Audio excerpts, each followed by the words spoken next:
আমি আগেই বলছিলাম আজ আসতে না, এখন বৃষ্টি থামার নামই নিচ্ছে না। তা ঠিক বলছিস। আর মনে হচ্ছে যেইভাবে বৃষ্টি হচ্ছে, মনে হচ্ছে এবারেও বন্যা হবেই। আর অনেক রাত হয়ে এলো, আর এখন তো অনেকটাই বৃষ্টি কমছে। চল বাড়িতে যাই। হ্যাঁ হ্যাঁ, চল চল। বাবা, এত রাত হলো, তুমি কোথায় ছিলে? বৃষ্টিতে দোকানে আটকে পড়ছিলাম, তার কারণে একটু দেরি হয়ে গেল। দেখো না, বাইরে কত পানি বেড়েছে। একটু বৃষ্টি হলে তো আমাদের বিটে বাড়িতে পানি উঠে যাবে। তার জন্যই বলছিলাম সকাল হলেই একটা কলা গাছের ঘর বানিয়ে ফেলবো।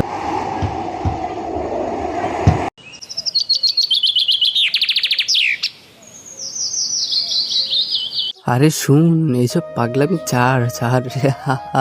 এগুলো দিয়ে কিছুই হবে না। দেখ, আমাদের গ্রামে যদি বন্যা হয়, যেভাবে বৃষ্টি হচ্ছে যদি হয়, তাহলে কিভাবে আমরা কি করব বুঝতে পারিস না? আর এতে হাসার কি আছে? আরে বাবা, আচ্ছা আচ্ছা ঠিক আছে, মানলাম। আমার যে 5 তলা বাড়ি আছে সেটা কি খবর রাখছিস? পানি তো দূরে থাক, কোনো বন্যাই আমাকে ধরতে পারবে না। আমি গেলাম, তুই থাক। আচ্ছা, তোর বাড়িতে আমরা বন্যা কেটে গেলে চলে আসবো। তোর বাড়িতে আমাকে কয়দিন থাকতে দিবি? কারণ বলা যায় না তো, চারদিকে যেভাবে পানি বাড়লো, মনে হচ্ছে এবারেও আবার বন্যা হবে। না না, আমার বাড়ি নোংরা হয়ে যাবে। তোর মতো বন্ধু আমার না থাকাই ভালো। আমি গেলাম। সমস্যা নেই, তুই জায়গা না দিলে কি হবে? আমার আল্লাহ আছে, আমার নিশ্চয়ই বাঁচিয়ে নেবে। চোরও কিছু করার নেই, আমাদের ঘর উপরে ছাদে উঠে যায়। তাড়াতাড়ি তাড়াতাড়ি, পানি অনেক বেড়ে গেল। এরপর তারা সবাই মিলেই তাদের ঘরের চালের উপর উঠে গেল। উঠে পানি টপ টপ করে ভাসতেছে, আর তার পাশেই তাদের কলা গাছের ঘরটি। পানি বেশ ভালোই বাড়লো। বাবা, আমার খুব ভয় করছে।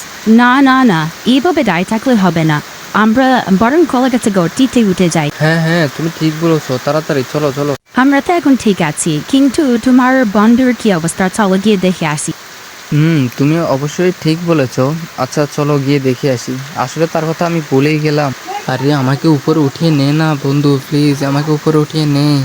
হ্যাঁ হ্যাঁ, দেরি করিস না, উঠে চলে চলে আমাদের কলা গাছের ঘরটাতে উঠে চলে আয়। সরি বন্ধু, আমি আসলে বুঝতে পারিনি। তোকে আমি অনেক কথা বলে ফেলেছি, আমাকে ক্ষমা করে দিস। আমি তোকে আশ্রয় দিই নাই, তুই আমাকে আশ্রয় দিলি। আরে না, ওইগুলো ছাড়, এতে কি হবে, সমস্যা নেই। এই থেকে আমরা কি শিখলাম? আমরা শিখলাম অন্যের ক্ষতি করে কখনো নিজেই সফল হতে পারবো না, কারণ অন্যকে সাহায্য করলে নিজেই সফল হব। মোবাইল দিয়ে প্রফেশনাল কার্টুন অ্যানিমেশন শিখতে চাইলে স্ক্রিনে দেওয়া নম্বরে যোগাযোগ করুন। এখানে প্রফেশনালি হাতে কলমে কার্টুন অ্যানিমেশন শেখানো হয়, তাই আর দেরি না করে এখনই শুরু করুন।